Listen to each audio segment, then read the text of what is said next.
compensation because the chickens will come home to roost, and plus they affect the bottom line. So looking further at this analysis, you get down there, by a show of hands, who would rather make $285,000 versus $400,000? Anybody? I didn't think so, but this is an actual case. Look at the retirement here. And the only difference is 39%, which is, listen, once a practice gets over $700,000 in gross, it's not the same practice as practices generally that do under $700,000. You have more overhead. You may be using EFTAs. You may be using, your hygiene department. It's a different practice. So I have general dentistry practices that only gross like $350. The guy's making almost 50%. He's got the gal Friday assistant, front desk girl. You know what I'm saying? It's a different practice. You get up in these kind of numbers, you better know business. The problem is a lot of folks don't. A lot of folks don't. And I will say that I would bet that 95% of my clients will listen to me and follow, but some don't. Some don't. And that is a problem because when they go off in this practice, I want to tell you something about practitioner B. He could be in here right now and he'd be smiling. $280,000 last year. I'm feeling pretty good.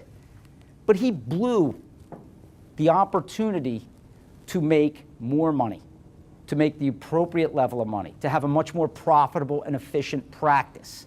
This tale of two practices is not hypothetical. I got them. I review them. Rob told you we work on transactions together. We're working on 10 transactions today.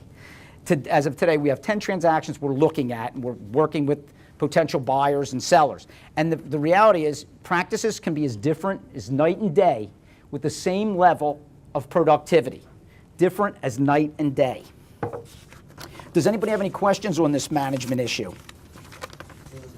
Yes? How does your practice ratio that here compares with American Dental Association's annual report of practice ratio? I'll tell you.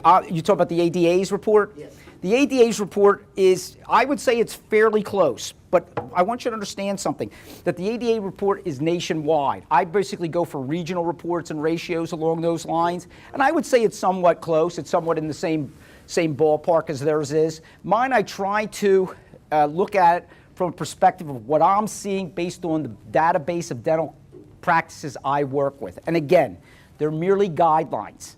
But I will tell you that a practice that grosses $1 million or more, understanding that it's not the same as a $350,000 or $400,000 grossing practice, to be a good practice to be an efficient, profitable practice, should be in that 38 to 42% range. And some of that will be predicated on, is it a fee-for-service practices, which are becoming even fewer and far between than they used to, or is it a PPO practice that is heavily into insurance? That will affect the ratios as well. I take that into consideration. These particular practices are predominantly fee-for-service. They're probably about 70-30. But you can do those ratios. But still, even if it's a PPO practice, if you're dropping into the 20s, and where you see practice profitability on established practices, for all you out there who just bought a practice, your ratios are going to be different because you may be doing heavy marketing. You're going to have heavy debt service.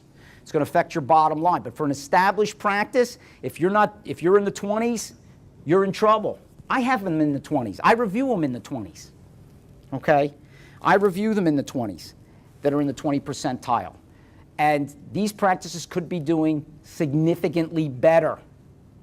Practice B is not a figment of my imagination. I want to tell you that practice B could be worse. I could bang them around with the payroll, because generally what you see in an inefficient practice is inefficient staff compensation and workers being efficient. So generally you see that all over the place. It could be 25%. It could be 32%, but nonetheless, it shouldn't be. You should be at least earning 35% in a practice that grosses over $1 million. Now, for all y'all in here, I'm not sure where you would be or if you even know. But the point is that, for example, like I said, practice B, he's not upset. He really isn't. You know when he gets upset? When he starts getting pinched cash flow-wise. That's what I call management by fire. I come running in because the guy's like, I'm not making my bills. I got $15,000 a week in bills, and I keep going to the credit card. I've been doing this for 25 years. And in 25 years, I never had a dental practice in financial trouble until the last 3 or 4 years. One was because of a very poor due diligence job in the purchase end, and the other is just blatant mismanagement and also mismanagement on the personal side. Listen, that's not to say in 25 years dentist hasn't made bad decisions. I've had dentists that have lost money in pig farms, okay, other goofy tax shelters that exist for guys around my age and older. Remember the tax shelters that used to exist back in the 70s and the 80s? Pig farms, goofy stuff like that. I've had dentists do stupid stuff like that, but never have I seen practices being mismanaged like that. Today's dentist is facing more competition, more pressure from the insurance companies on a downward trend towards fees, okay? So you gotta be efficient, and you gotta run that thing like a business person. Business person, you gotta wear 2 hats. You do the dentistry, and that's great, but at some point during the day, and I mean every day, you got to be a business person. And I'm not saying that you have to go out and do the business work, but you got to have somebody you can count on that's going to give you the right advice and tell you what's going on and what choices to be made. Now, practitioner A, he's heading towards the twilight of his career, and he's been hitting that retirement plan pretty well, so he's in great shape.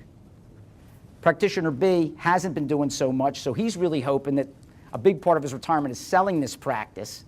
And what's going to happen when it gets to the broker / valuation person, it's going to be a much lower value, much lower value.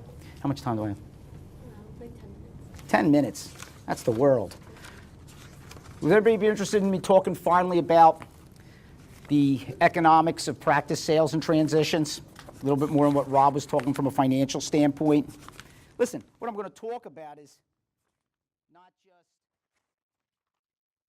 just from practice transition, but even if you're not contemplating selling your